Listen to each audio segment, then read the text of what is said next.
Beastly AK-74U. Beastly!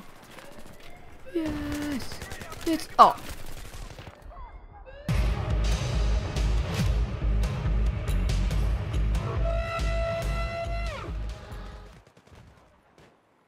The AKS-74U versus the A-91, best engineer loadout. They're both specific for the engineer class in Battlefield 3 and they're both very similar, however I see more people using the AKS over the A-91.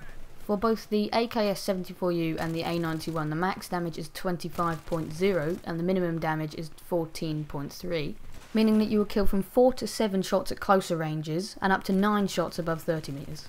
The only couple of small differences are the rate of fire and the muzzle velocity. The A-91 has a rate of fire of 800 rounds per minute and the AKS has a rate of fire of 650 rounds per minute.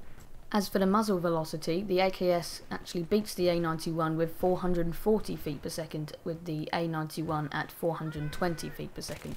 If you shot in full auto mode for 1 minute without stopping and also without having to reload, you would deal more damage using the A-91 because of its very high rate of fire. It doesn't matter that the muzzle velocity is 20 feet per second higher on the AKS because the A-99 would overthrow it using its 150 bullet reserve. The A-91 would deal 16,800 damage per minute when the AK only 14,300 per minute. You work that out by doing rate of fire times the muzzle velocity.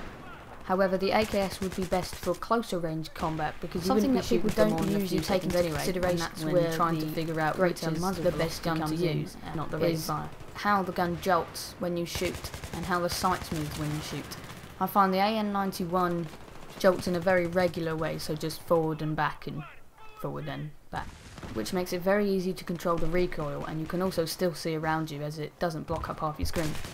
This is never a huge factor for choosing the right gun, but of course it's going to improve your aim and set you off with your first feeling for the gun. Each gun in Battlefield 3 has a drop-off start, drop-off end, and it suppresses in some way or another. The AKS and the A-91 have the same drop-off start at 8 meters and the same drop-off end at 50 meters, but the AKS has a suppression of 6.5 and the A-91 has a suppression of 7. Which again, doesn't really matter, but if you're in a close quarter situation with a guy 5 meters away, it could easily save your life, and if you have a suppression of 7 instead of 6.5, it could easily make the difference. During the time I've used these guns in team deathmatches on the maps like Narsha Canals, I've really found that it's been difficult to fault both guns. The AKS was definitely by far better in close range. Although I'm pretty good at controlling the recoil on it, I was able to use it in long range. But the A-91 definitely excels in the long range category and the AKS in the close range category. So I really do recommend, if you're a medium to long range, use the AN-91 with a Cobra or a 3.4 magnified scope. I found the 3.4 magnified was very good, very easy to control, and you'll find that it will take down enemies a lot quicker than the AKS and with greater accuracy. But with the muzzle velocity of the AKS, you can't go wrong. Definitely use it in close range. It is probably one of the most popular to use for the engineer class. So guys, that's it. That's this video, my first video. If you liked it, give it a rate or comment, and if you liked it that much, recommend it to a friend.